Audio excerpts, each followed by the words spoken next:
Good morning, Brian. Good morning, Hayley. You're well and you look beautiful. Oh, thank you very much. I feel like Uh, today is a good grounding day. Are you in good energy?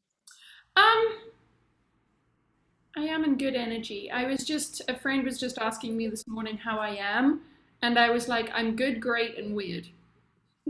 And tell me about the weird part. That's always more interesting. I think it's just weird week. It's just a weird week. Yeah, yeah. It feels like I took weed edibles, and so like when I take too much I feel like I'm just in this spaced out cadets thing, Uh-huh. but I haven't taken any, so it's almost Oh, like I'm super like in that high zone, but I'm completely like just on water. and it's a happy high. It's just one of those things where it's good, it's great, but weird. Yeah, yeah, yeah. I've um, had a I wanted to throw out a conversation topic. well, Uh first, how are you? I'm good. I'm struggling a little bit. I'm um I'm struggling.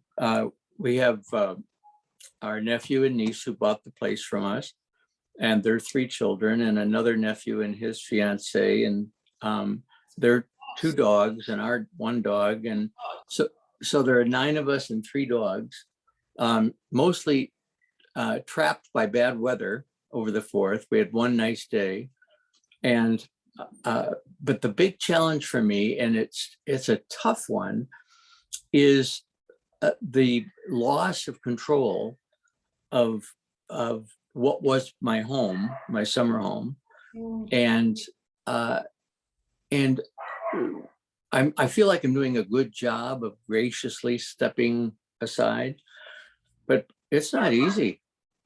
Um, and I think we've never gone back to a home that we owned and then sold to someone else. It's tough. Uh, It's a weird space. I feel like yeah, it is. we're going to talk about weird.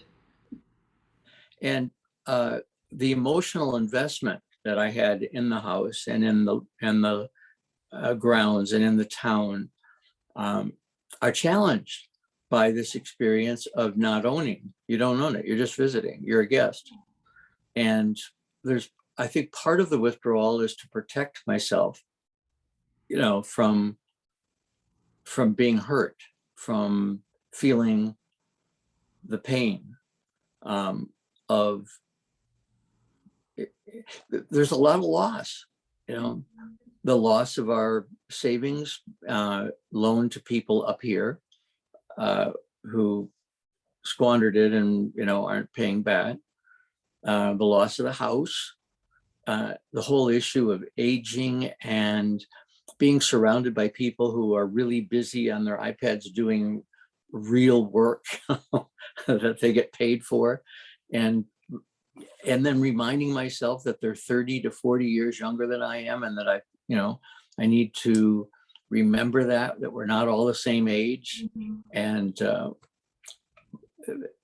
but there is a sense of loss, and I'm also struggling with this whole concept of God. Not I have been asking people around me, do you believe in God? And the answer has been pretty universally no, which shocks me. And even people who I thought were um, well learned, in terms of theology, etc. One referred to the thought of reincarnation as childish, even though he believes in the mystical connectedness of all souls. So uh, I've been struggling not just with my ego, but with my soul on this whole issue of, I'm so certain uh, about the existence of a higher power, and so certain in my mind about afterlife, that it's uh, a challenge to hear people that love and respect say, "No, I don't believe in that." and to sort of feel outnumbered, you know.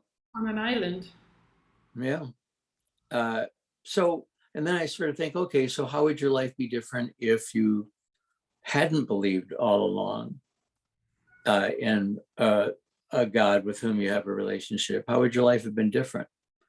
And that's difficult to, that's as difficult to get your arms around as it is, well, how would your life have been different if you had been gay growing up in this period of time where, there were gay straight alliances in schools and you might be able to take a male date to the dance. Well, how do I know what that would have been like? Because I didn't have that experience. And And and as my nephew said, you wouldn't be you if you had that experience.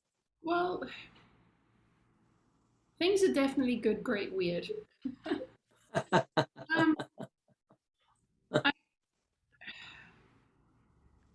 I think this space that we're in, which is like almost like everything's good. Like I can sit back and have gratitude, but at the same time, there are these sort of bullet points that are flashing, sort of saying, look at me, where are you on this? And Mhm, are you going to still have your belief system in these different situations?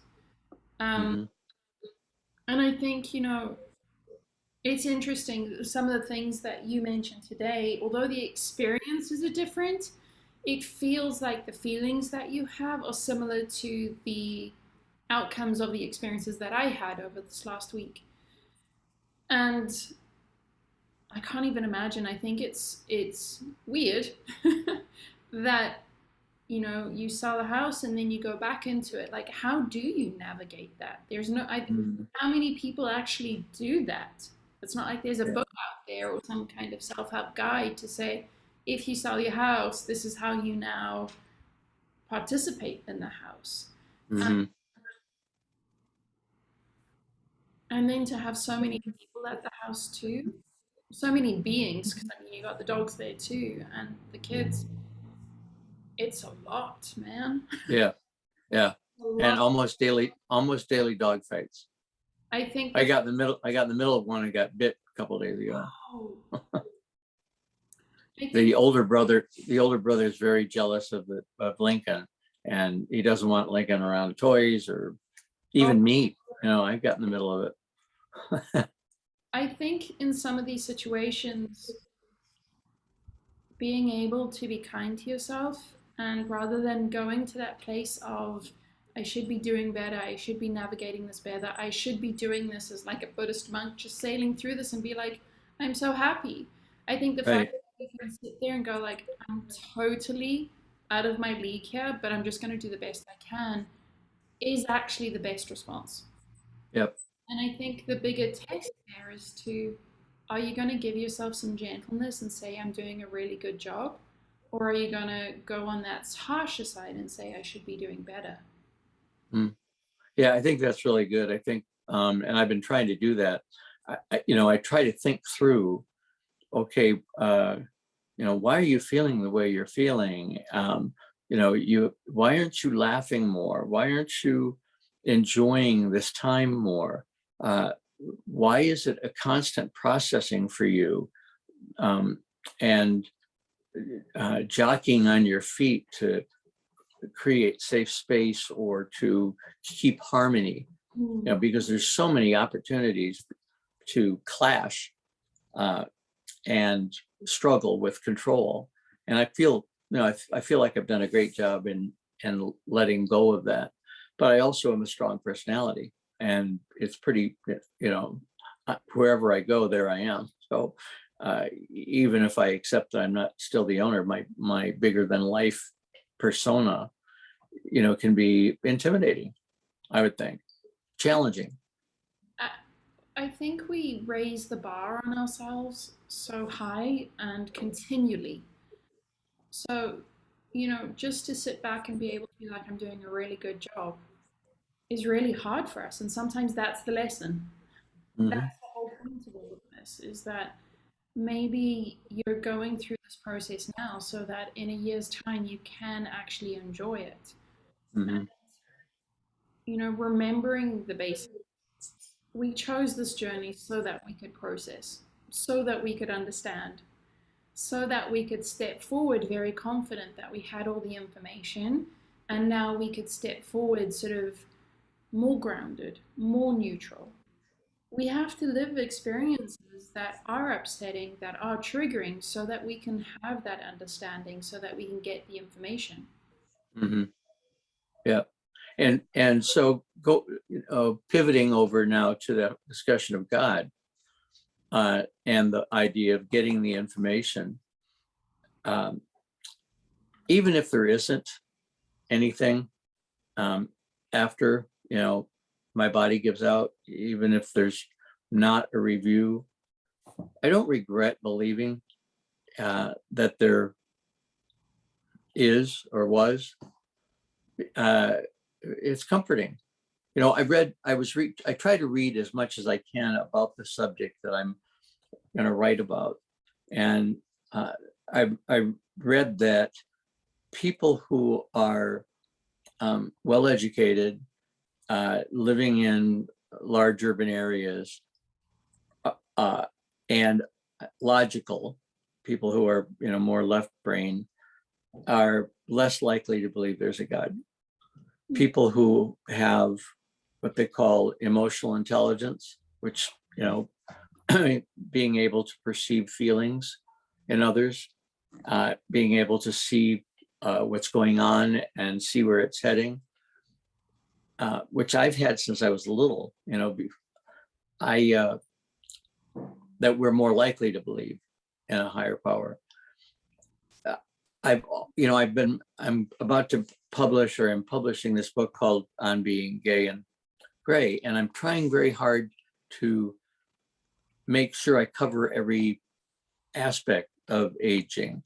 And I've had these discussions with a couple gay men who are religious or spiritual really, about what is the relationship between gay and spirituality. Um, some, your belief that I first heard when we got together about there being a superpower.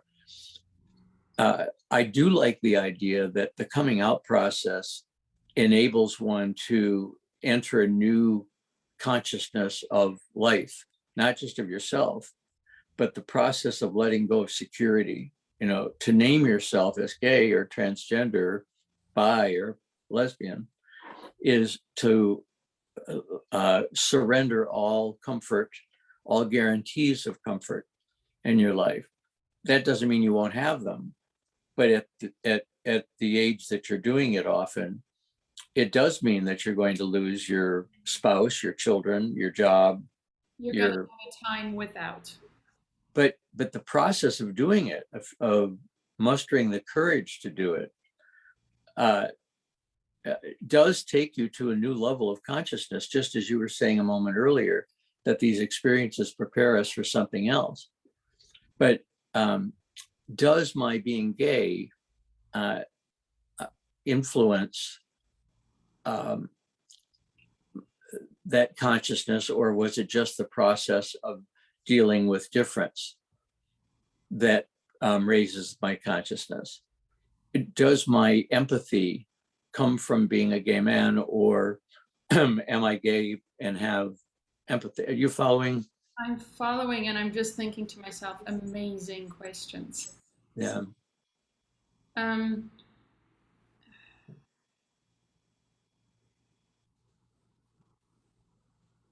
and I'm asking, I'm on that question, does being gay and does being these sort of labels that we give ourselves, is that the rise in consciousness or is it something else? Mm-hmm. And I don't think they are the rise in consciousness. I think they are a contribution to the rise in consciousness. And I think they're weighted in different ways. So I think, being a gay man in the time that you came out and lived your experience so far was a huge factor in that rise in consciousness. Um, I think nowadays somebody coming out gay has a bit of a different journey. No better, no worse. It's just different. Mhm. Mhm. Um, and when I think about sort of when I ask that question of myself, okay, what were the labels that contribute to my rise in consciousness? I don't even know. Mhm. you know, Well, it's you, it's not that the clairvoyance or anything is the I believe the weighted factor there. I think the weighted factor for me was my family. The family was a big, factor. I don't know. I don't know. well, the fact that you, in my mind, the fact that you had the courage to um, take yourself out of a traditional, respected profession on Wall Street and say that I have gifts that I'm going to name publicly, gifts that might make a lot of you feel like I've, gone off the deep end, right? That's the courage to do that and to let go of approval and financial security. Uh, you can hear one of the dogs probably. uh, the, that takes you to a new level of consciousness.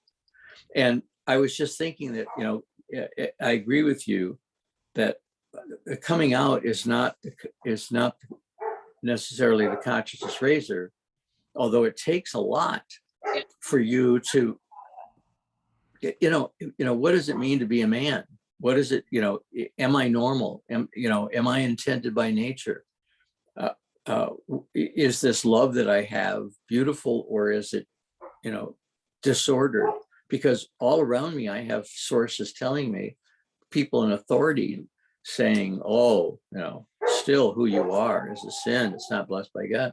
Well, that making the decision to reject those voices, to reject the position taken by, for instance, the Vatican, frees you to go to another level. Like my coming out and risking the loss of everything also enabled me to leave the church because I had practice and I knew that I wouldn't fall into, a chasm that was never ending.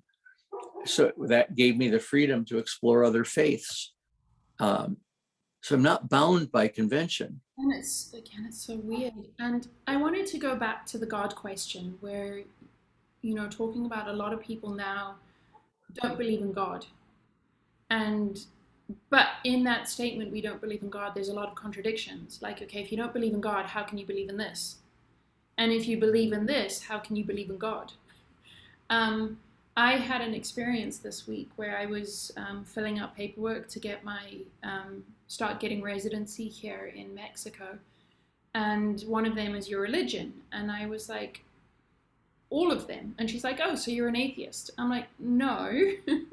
I believe in all religions. I believe in God. I believe in all religions. And she's like, yeah, that means you don't believe. And I think for me to, that was a big sort of like, I wanted right there in that point to be like, no, hear me.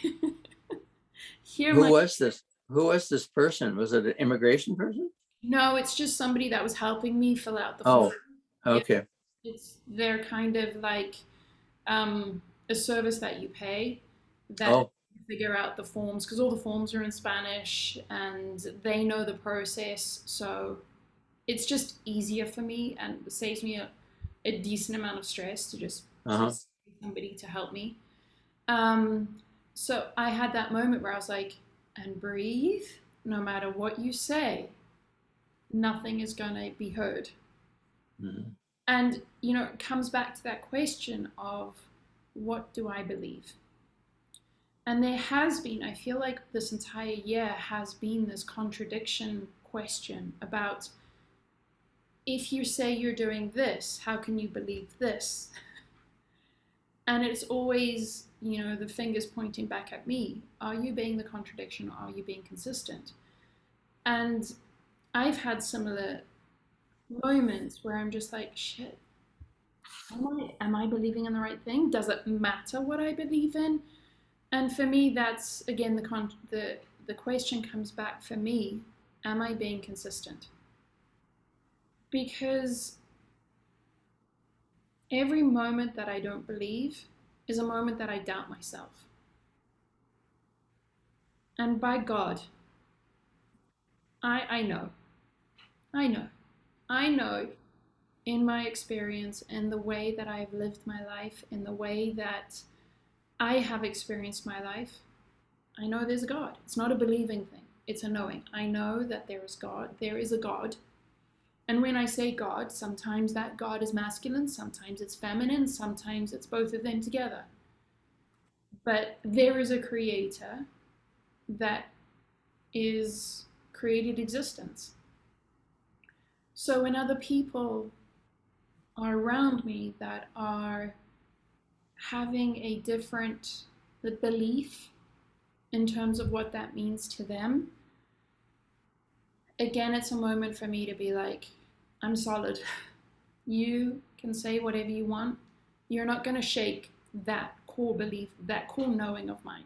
And you're not going to Mhm. make me question it. I will hear you and I will let you speak, but you're not going to shake my core belief. And I'm not going to agree with you so that you feel better and that you feel like you don't need to make your point. Mhm. Um, and I So, think that's so part of being consistent in our journey, but also honoring our journey and honoring everything that we are. We didn't do these things that we've done, Brian, so that we could still stand today and ask if there's a creator, you know? I think though, um, I think questioning our faith is really important, Haley, for me. It's just like my relationship with Ray. I think those moments in which I think about not being in relationship, even though we have 45 years together. If you have a spat or whatever, and you think, oh, maybe I should, just go be by myself and you know I've done hitchhike, this. hitchhike. Um, those questions then let me say, no, what you have is really good, and uh, while you might entertain the idea that it would be different and that you would be different with a different person, that's um, that may be true, but you're not finished with this experience, and this experience is really sacred. It's really beautiful. Mm-hmm. So I think questioning uh, our beliefs and our behaviors, even if and then affirming them, questioning them strengthens them. I agree with you. It does strengthen them. There's a very fine line between um, strengthening and weakening. Hmm. Right. Because there is, and I do this too, where I call them my crises of faith or crises of faith, where I have moments where I'm just like, I definitely took the wrong path, and like, this is nuts, and this can't be real, and if it was real, then it should be easier. And I always come back to that. Hmm. This is the real deal. Shouldn't it be easier? And it, I always come back to it is an easy path. We make it more difficult. I'm at the point now where I don't necessarily question my faith.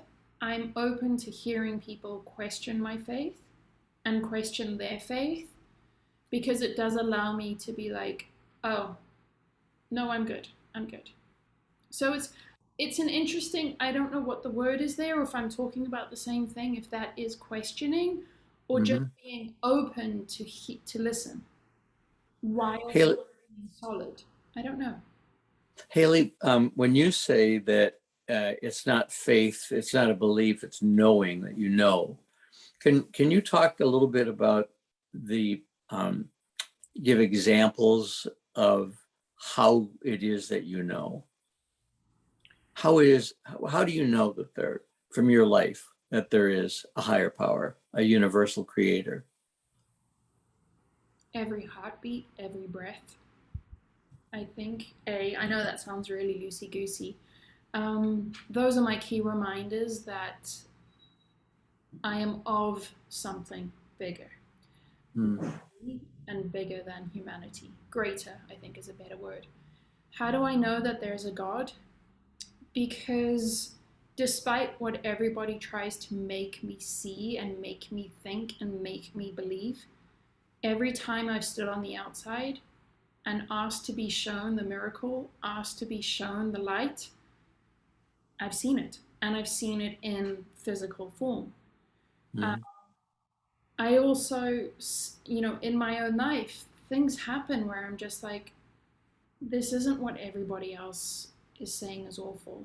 It's when I've trusted my heart, which I think is God, when I've trusted my heart and I've had moments where I'm like, help me, and I've truly surrendered, things have miraculously worked out. mhm. A wonderful example of that is just over the last month, my tourist visa, which was a 6-month visa for Mexico, ran out on Monday, July 1st. Ah, And I needed to start planning my trips at the beginning of June. And I just had this feeling I don't want to go anywhere. I don't want to go to the US. I don't want to fly to Cuba for a day and come back. I don't want to go to Belize. I just want to stay still.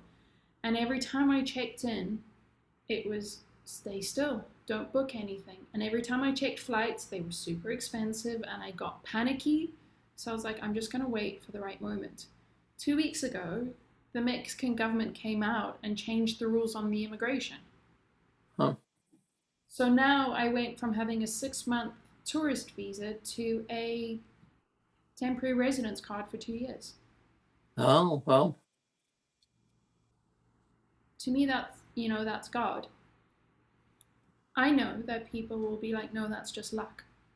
mm, That's fine. I don't need to explain it to you. I don't need to prove it to you because I'm not God.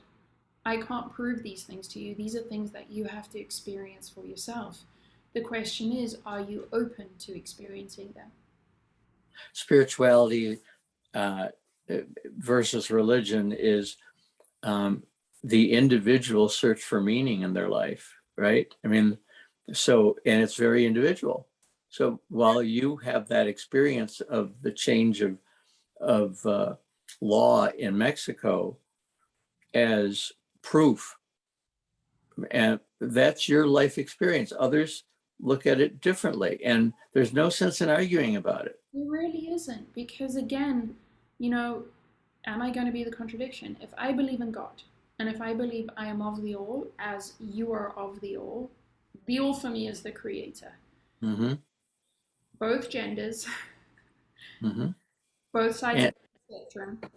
If I'm going to stay here and like, I know that there is a creator, I know that I was created by this creator, and that every one of us and everything here is created by that thing, then I need to, just as much as I say I have a divine right to what I know and what I believe, so does every person that is questioning me.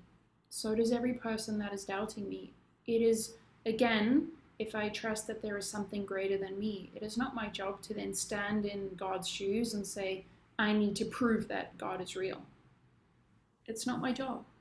mm-hmm. And God isn't asking me to do that.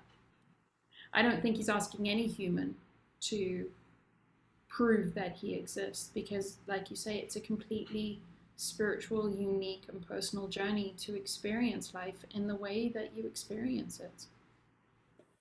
And I think what the um, challenge is to decide whether or not your beliefs, regardless of your age, give your life meaning, or do they not?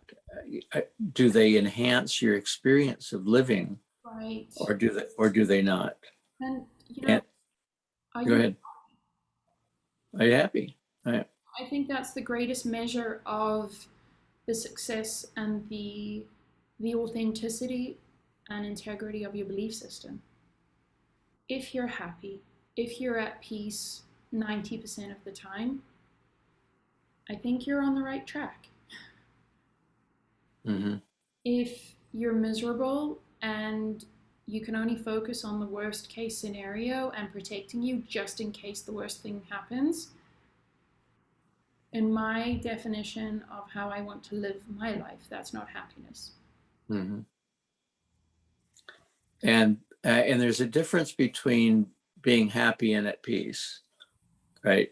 One can one can be at peace without feeling happy, Yeah. whatever happy means. Is happy giddy, or is happy content? Is happy um, sing-songy laughter? You know, I haven't laughed in a long time.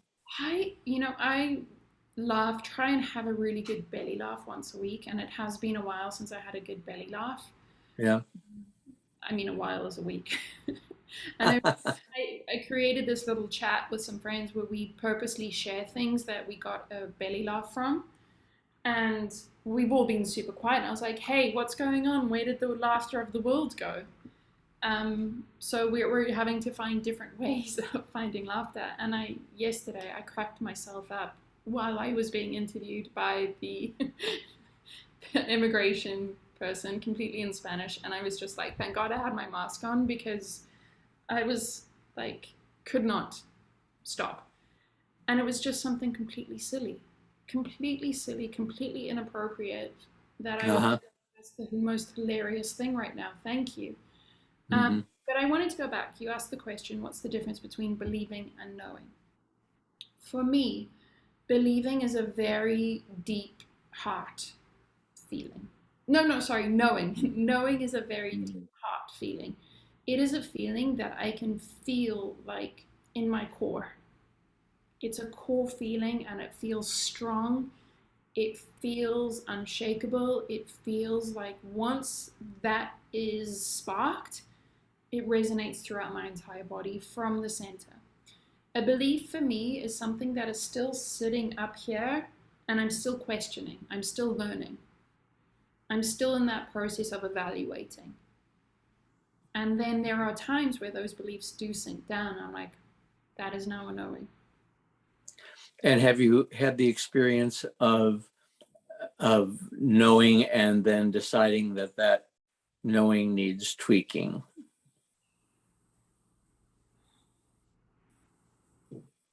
Can you unknow something? Can you say, you know what? I felt that I really owned this. I knew this to be true, and I don't anymore. I think that is part of the hero's journey. I do too. That going from this was a knowing and now I'm getting more information. So that it's a lot of hard work to bring it up. And that's Really the hard. spiral, you know. It's part of that spiral is bringing it up from the dark into the light, from the shadow to the light, so that you can look at it, you can reassess, reevaluate, and then decide what is your heart, like what is your truth. And then you have to let it go back down and sit and be part of your foundation again. So I think there is absolutely that journey, which is the hero's journey. My follow on question would that be how many times does that happen? I think it really depends on how committed you are to your journey. Well, an example of that would be growing up in my era, being quite clear what family meant. Mm-hmm. I know that family is this because that's the only example I had of it. And I know that family becomes comes before everything else. Right. Yeah. And then suddenly you say, no, it doesn't. You know, I come before everything else. And then you and you and you and you and you and you come before everything else. But when I offended my father deeply with becoming a conscientious objector. And my willingness to let go of approval. And maybe, I don't know, it happened so long ago in terms of what you were thinking at the time. But in reflecting on it, I had to have been willing to um, live with his disapproval. And that's a big deal for a son with a father. And I think when you talk about parents, it's really heart shaking and sometimes heartbreaking to make the decision to live without the approval, without seeking the approval of your parents, regardless of where they are, or how prominent or silent they've been in your life. We're conditioned to seek the approval of our parents and to seek the approval of others. Mm-hmm. So to make that decision, it's a really hard decision. And I think that's where that commitment is. That's where that sort of thing about, like, how many times do you go through that knowing, I don't know, now I know cycle. It really depends on that commitment to not seeking approval from others. And it takes work, That's, it takes courage. yeah. It's not And it's a lifetime trek also. because you're always It's not, faced with it. All I mean, if you choose to interact with other humans, you're gonna get questions on it. one's belief in one's country uh, can be a knowing, growing up. And then suddenly you think, boundaries don't make a lot of sense. Just because a river happens to run through this area doesn't mean you have two states or two countries. Why do we have two countries here? So you're knowing of, I'm an American, and that's what's happening so much, I think, today with the great emotional divide in the country, is that there are people who feel, I know this to be true, and you're challenging what I know, which is that white people have done the most good, in this country. We're the ones. And you say, well, you know what? We got to question that. No, you can't question that. You can't question it because then you're un-American. You're a liberal or a socialist, which is worse. And this whole questioning of race, that some states are passing laws saying, you can't question race. You can't. It's upsetting to people to have to talk about what white people did to. So unlike Germany, that really put itself through this whole, we are responsible for what we did. In the US, there's this huge resistance for taking responsibility for the behaviors of people who preceded us. And this is, going back to what's the difference between believing and knowing, and how do you know your truth is your truth and it is the right truth? I feel like it validates my path. It validates that there is a God. It validates that love is the most important thing, because I can stand in my knowing, my deep, deep knowing, and I can listen to that, and I can let it be without having to argue with it, without having to, tell them, like, get embroiled in that argument, because it's not a discussion. It's just a straight argument. Mm-hmm. And I think, to me, that's, again, is a validation that, yep, there's a God.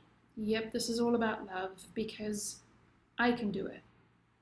I can be in these conversations. And I had a wonderful experience on Saturday night where I think he's French. He's a Jewish French, but because he's Jewish, he went to Israel, served in the army, and he had that same sort of dogma that, the Israelis have done so much for the world. Not the Jews, the Israelis. Mm. And that, it's because of the Israelis that we're able to now help the people in Miami where the building came down.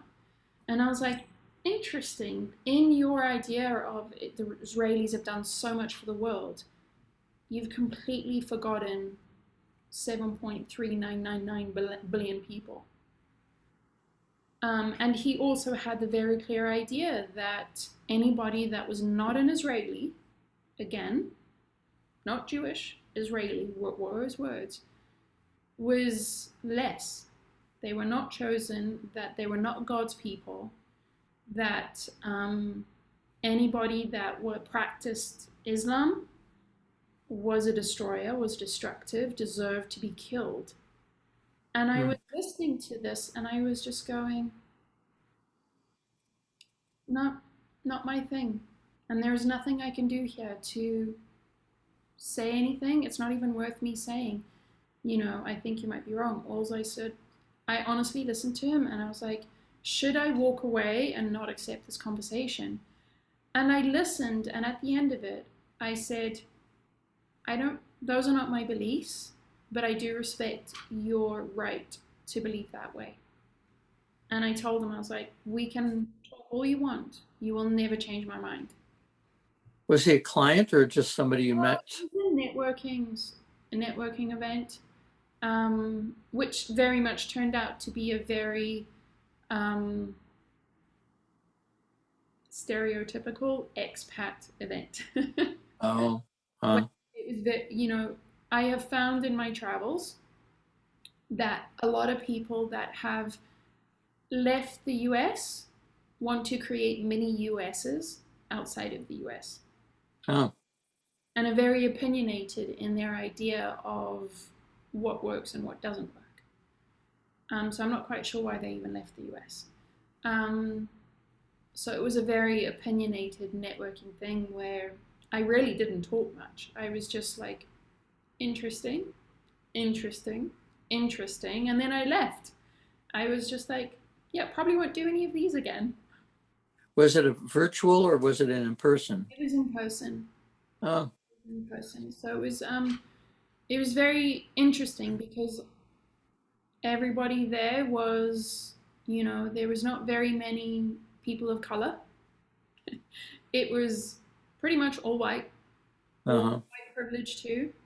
Everybody there was an expat living off either their retirement, which makes Mexico really cheap, for some really affordable and makes their life a lot easier, which is amazing. But a lot of them believing that they deserved a level of respect because of who they were. And there was a very clear difference between, oh, there's the Mexicans and then there's us. Mm. And I have found that to be very similar in many circles that I have sort of dipped my toe in when there's been sort of US and many similar countries have that idea of there's us and then there's them, and our way is still better.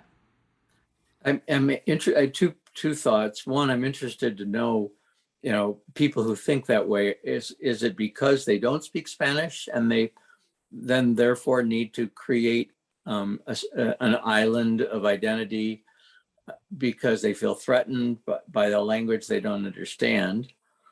Uh, and I should probably just get you to answer that before I jump to the other point. Do you think the people there's There are some people that are intimidated because they don't understand the language, and especially where the language is predominant. It's mostly Spanish. You can get by Mhm. with English, but you definitely need to have a minimal grasp of Spanish to Yeah. understand what's going on. So I do think that there is that level of intimidation in the conversations that I've had and the people that have shared their views with me. It has been more of a why should I learn Spanish? They need to learn English. Well, that's no different than, I'm Catholic and the rest of you, I don't know, why you even go to church. It's not going to make any difference, because I'm the right religion. I'm the right country. I'm the right color, the right gender, the right sexual orientation. And the rest of you, I feel badly. I hope there's reincarnation so you can have my experience. But then, my God's the Yeah. only one that survives, so you're going straight to hell. Right.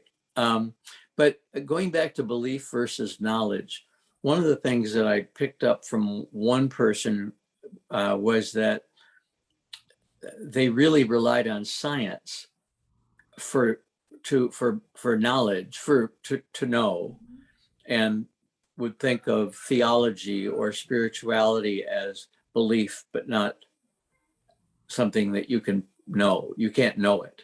I can know science. Well, if that's true, then why do you keep changing what you've discovered and announcing, well, I guess that wasn't the earliest human. We've just discovered another skull. So forget about what we said all those, and forget about what we said, how old the world is. And, science is not perfect. It makes mistakes. Science is constantly evolving.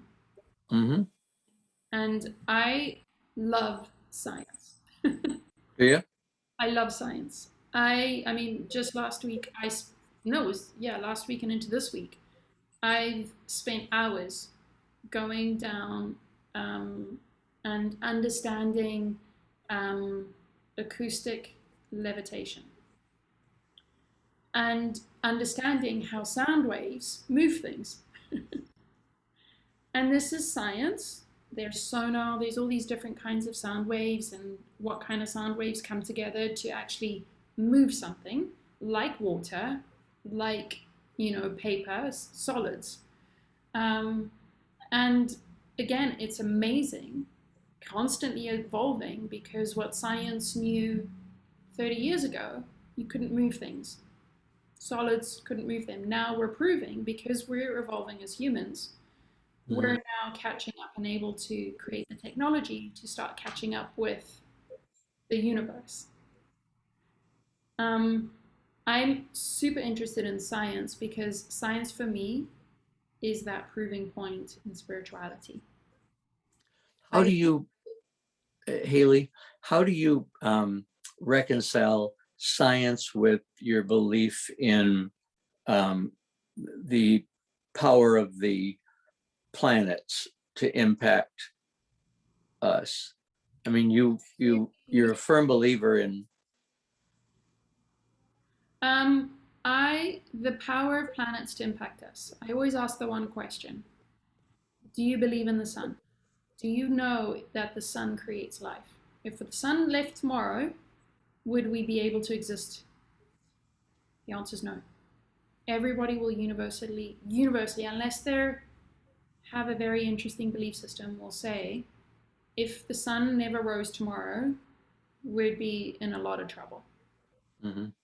We need the sun for life, not only for plants, but for warming, for our own bodies need it. And my next question is, do you believe we're impacted by the moon? It is because of the moon we have gravity, and the moon in conjunction with the earth. It is also because of the moon that we have tides. So if you believe in the moon and that the moon can impact us, wouldn't it be a contradiction to say no other planet impacts us? We're in a solar system that is held together by orbits and, planets doing things. We're absolutely impacted. If I think it was on July 4th, on the morning of July 4th, I think at 9 a.m., around 9 a.m. Eastern Standard Time, there was a solar flare on the sun. A solar flare is when a part of the sun sort of looks to explode. There's almost like this eruption. And they can measure it with the telescopes that we have today. And they have different levels. X is the most potent, the most powerful. That went off. There was one at around 9 o'clock on the 4th of July. They measured that there was electronic interference on all levels, all the way here on Earth. Uh, If the sun, a solar flare on the sun can impact electronics, how can we say it doesn't impact us? To me, I'm just like, that requires a level of curiosity and questioning your belief system. mhm.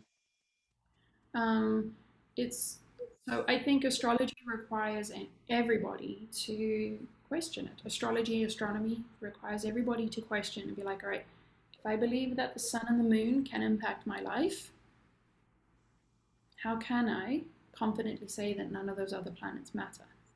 Mhm. So I think That's everybody's good. allowed to come to their own conclusion on that. It is my Hmm. experience again that every single one of those planets matters and impacts our life, as does, Earth impact those solar systems. Can we understand it and can we prove it right now? No, because we don't have the technology.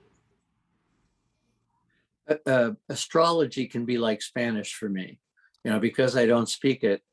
uh, my eyes can glaze over when somebody talks about what sign were you born under and what planets were in alignment. And I think, oh, But I think there, is almost like your natural system saying, does this pertain to me? Is it information that I need? Because a lot of astrology today is very general. It's like a personality test. It's a very general label of this is what you are. It's almost like saying if you're gay, then every single one of gay men act, behave, have these exact same tendencies, which they don't. no. So, astrology again is a very personal thing to understand it, to understand how each planet impacts you, how each system, asteroid impacts you. You need to look at your very specific relationship with each one of those things. And always, I always, whenever I hear these very general things, like Mercury going into retrograde, oh my God, we're going to have the worst month, nothing's going to work. No, that doesn't apply to absolutely everybody. Some people actually have a really good time during Mercury retrogrades, and you can actually learn things. So I think once again, it goes back to spirituality. It's a very unique relationship. Part of spirituality is finding how you fit in this grand picture of creation. How did you get to be here? Who are you? What impacts you? What is here to help you? What's not such great help? And what answers have you come up with those questions for yourself? I Do we have the time? We do have time. I truly believe that we live in a benevolent universe. I truly believe and know that love is the underlying, the whole point. Um, Hayley, how would science define love? we we're not there yet Mhm. because love is such a floaty, boaty, convenient thing for so many people, and nobody wants. We're not at that point yet where people are ready to say, "Okay, this is love." We're not there. Yeah. So I don't think science and love are are on the same page yet. No. I don't believe science even understands our bodies. Like science is so limited where we are right now. So limited. And I think if we just have the freedom to accept that, we'll be okay to acknowledge that science continually evolves. As do we. As do You we. know, Science is only as whether good as as we are. whether or not we are come back, in other forms, we humans are evolving in our consciousness. Religion, old time religion, has lost its hold on the world. Christian fundamentalists are a big influence in the United States, but they're losing their grip too, Mhm. because in Europe, most people would identify themselves as unchurched. That doesn't mean that they're not They're spiritual. atheist. It's Uh, where technology is today and where science is today is some of it is reaffirming those ancient ways. Some of it is also proving that there are brand new ways, different ways. Um, is there a proof of reincarnation?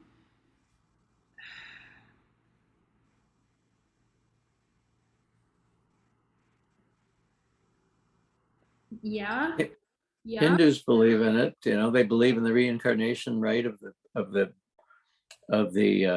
Dalai Lama. I mean, it's No, wait, there's when you look at the way some people's memories work, and how they can remember things that they shouldn't, technically, because proving goes both ways. You have to prove it's right, you also have to prove it's wrong. Sometimes we can't prove that it's wrong. So does that mean it's right? Mhm. And so I think to say that we can't prove in reincarnation, we also can't prove that reincarnation isn't real. I had a one of the guys that I've been corresponding with, actually Bill Glenn, who is on our program. He's amazing. Uh, yeah, he read my manuscript for On Being Gay and Gray and liked it a lot. And he asked me, I said, "What's not there?" And he said, "Well, uh, it's not really that it's not there, but what do you plan to say to God?" And I wrote out uh, that I'm very grateful for all of the challenges and opportunities I've been given to grow, and that I know that I may have many opportunities ahead of me still to become more whole, and that I have, I hope that my Creator is pleased with how I have manifested love. And I'm eager to look at my life review, if that's a possibility, to see where I can grow more. Why are you waiting until you die To do my life review? to have that conversation with God? Well, see, the point is that I've had that same conversation since I was little. I mean, the conversation that I described to him is one that I've had, for years. Make me an instrument of your peace. What does God And pardon me? what does God say back to you when you have that conversation? Do you want to Uh, do you want to share? the impression that I get, Hayley, and I'm getting more and more, it's funny, I'm getting more and more uh,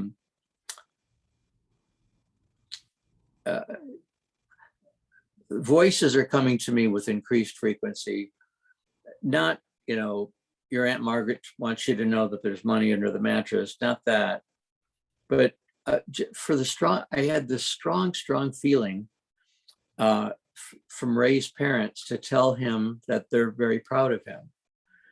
And I thought, oh God, if I say that, then I'm going to say that, I hear a voice, and I'm really not sure about that. I don't know whether it's just my love, that's coming through my head. And so I thought, I know. And the voice said, tell him. Okay. Ray, your folks want you to know that they're really proud of you. And because I think of his work with you, he was appreciative and open to that happening. I also wanted him to know that his brother Bob was very proud of him. But I think what I'm basically channeling is love, right? Because the messages that I'm getting aren't abstract. They're always about love, always about love.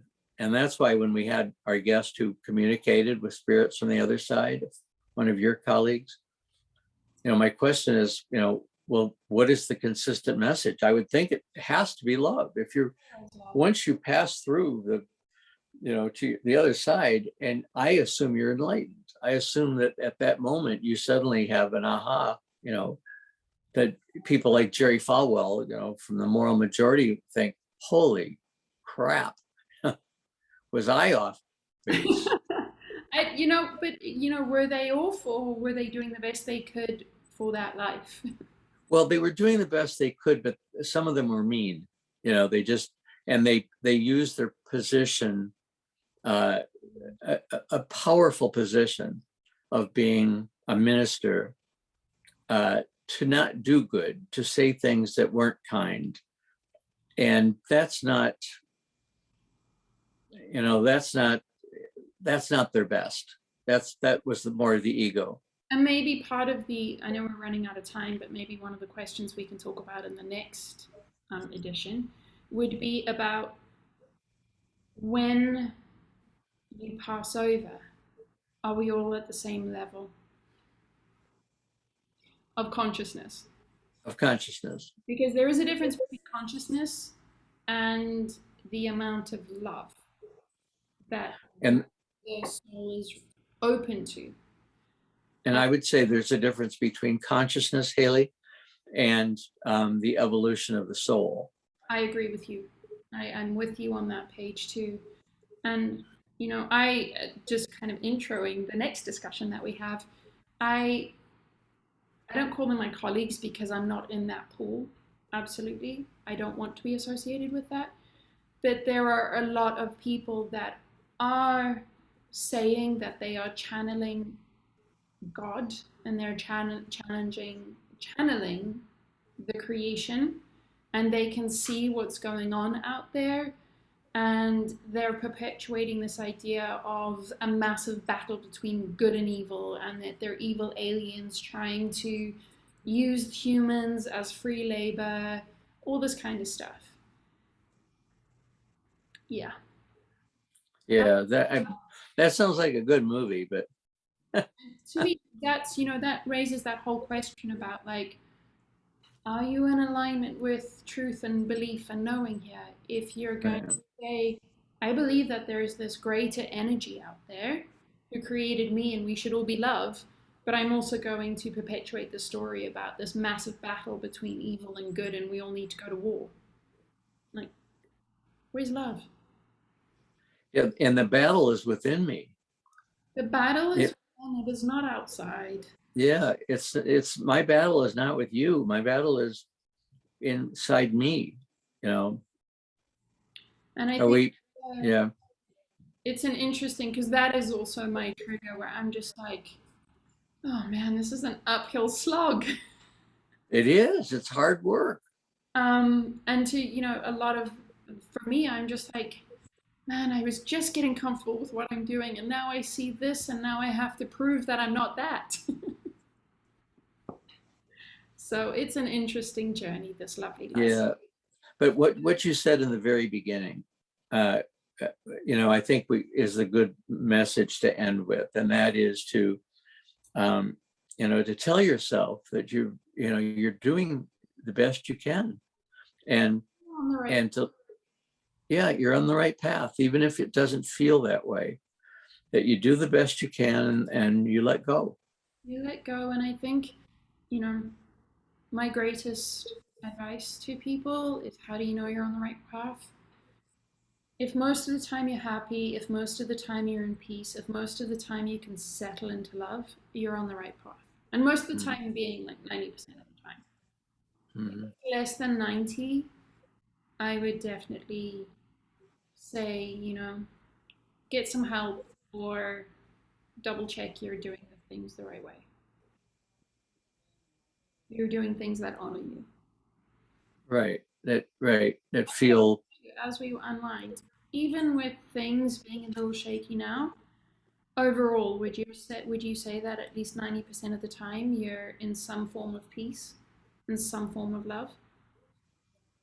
I would say in some form of love. uh, I think the peace is a struggle right now, just with all the variables But I mean, this is that. like 1% of the time. Yeah, Overall, you're, overall, Haley, overall, I'm very content, and I and I think that's you know, and I'm very grateful. that's love, man. Yeah, I agree. Doing good. Yeah, you too. We're doing amazing, and it's wonderful to have people like you that I get to speak to and to get to have moments of breathing and relaxing and truly peace. I'm Just feeling the same. I feel the same way, Haley. so it's So a thank you. thank Yeah, you, my dear Brian. I hope you have a wonderful rest of the week and are guided by peace and love. thank you. Namaste, my friend. Lots of love. Bye. Bye bye.